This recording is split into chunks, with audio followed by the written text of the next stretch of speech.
Hello, fellow mutants. So Cliff High used to say hello, fellow, or hello, humans. I'm going to say hello, fellow mutants. Anyways, it's Sunday afternoon, August the 6th, I guess it is. I'm halfway through my third walk. What you're looking at here is what the city used to sand the roads in our neighborhoods, I'm assuming. What I use it for is to sand my driveway. Come up with totes and spend an hour at minus 30, shoveling sand into the back of the Jeep. Fun times. Again, adventures every day, right? That's sort of like the theme of today's episode, sponsored by Nuthatch Books and 100 Mile House. Another joke. Yeah, they lock up. That's the more sand, right? I'm just wandering around. This is probably annoying too, but I don't care. So we're gonna, anyways, regarding Nuthatch Books, that's come further regarding the book that I showed you and the picture. That's where I got it from. So I'm going to clear up some loose ends from the last episode.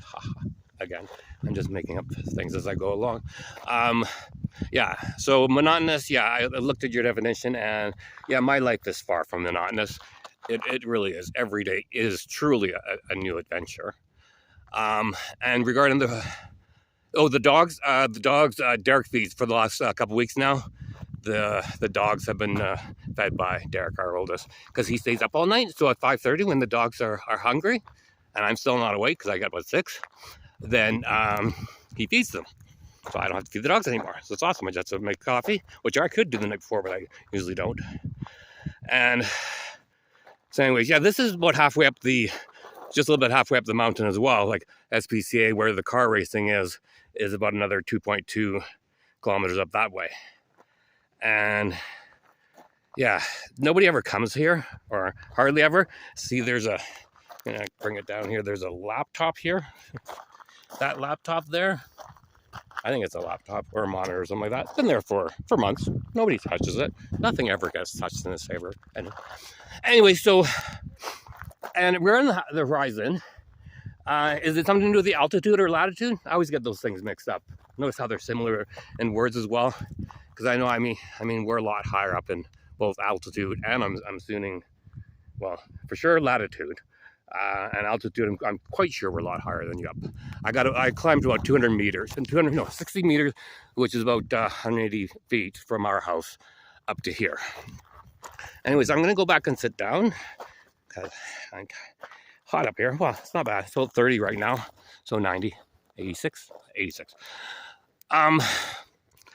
And so yeah, so yesterday, back to adventures. When I knew I was going to Camos, the reason why I went to Camos, one of the reasons, was to bring Dad's ashes. My Aunt Germaine from Barrier and her husband are traveling going to New Brunswick and bring Dad's ashes finally to be with his mom and dad. So I lost another uncle on my dad's side, my Uncle Raymond. He was the guy when you might have met him actually, because when I came back to Kamloops back in '95, I helped him. I was his roofer's helper out in Valhalla. This was probably about 10 or 12. Let's go. You know what? Let's go with 17. 17 roofs we did. Anyways, so anyways, I'm drifting, but let's go back. Where am I going? Okay, so bringing Dad's ashes to Kamloops. So back, and we're going to backtrack. That book that I found, Dean Koontz, Twilight, right, was at Nuthatch Book in 100 Mile House while I was waiting for my tires to get changed over. So that would have been like the middle of April, so a couple months ago. Twice I've been back there now in 100 Mile House. Once was on a Sunday, then not open on Sundays. Last time we were there on a Saturday, and it was at 3 o'clock, and they closed at 3 o'clock exactly. So finally, I was able to get there yesterday, right? I had gone to Wendy's, got my, let's go for a little walk over here to just give you a little bit more. Kind of boring, just showing the same thing. And, but I can't see anything, so hopefully you can see. Yeah, they locked us, but it doesn't really, people get in. People shoot at the sign. How interesting is that, eh? Good old Caribou, good old rednecks up here, right? We're rednecks, totally. Anyways, a lot of ATVs piping for drainage, I guess, yes. Also, yeah. So, yeah, technically I'm not supposed to be in here, so maybe I should go back out. A few years ago, Sandy and I used to walk, but we used to do it at nighttime. Anyway, so finally going back. So finally yesterday, after getting my farmer sausage wrap and a coffee double, large coffee double for the rest of the trip, go to the bookstore, and after driving by twice, because for some reason I never seem to find it either, finally find the bookstore, park right in front, small town, 100 Mile House, you know, go inside the bookstore, go to the back room where they have a, you know, and it's called literally more books around the corner, like in the back room sort of thing, like literally like closet sort of thing.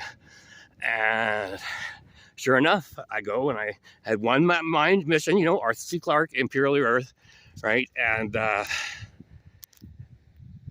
anyway,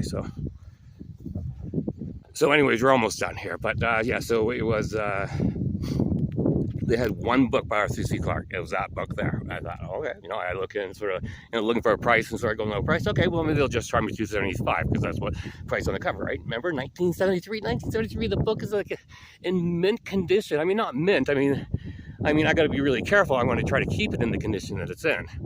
So, and yeah, so, but when she looked, right, and she's somebody in her 20s, probably had no clue the genius, the brilliance of this man, and how much this book potentially could be worth. I don't know. I mean, I'm loving the stories, and the first story was talking about like TV back in the early 60s when you knew that it would lead to, like, you know, pretty much, you know, being able to watch whatever you want at any time instantaneously in your household sort of thing, right? Right, so these stories, 15 stories, the first 14 stories are between 1957 and 62 roughly, ranging size from 6 to 22. The first story, I remember that Babylon was like 10 pages, which I've already finished, started reading the next one, but the last story was written in 1950 and it's 50 pages. It's called The Road to the Sea or something like that. So I'm like super stoked about all of it. Anyways, like I said, I want to keep it to 5 minutes. I think I'm over 5 minutes. So hope you're enjoying your Sunday. Enjoy the start to your new work week if you go to work tomorrow. If not, enjoy the extra day off. Talk to you later. Ciao.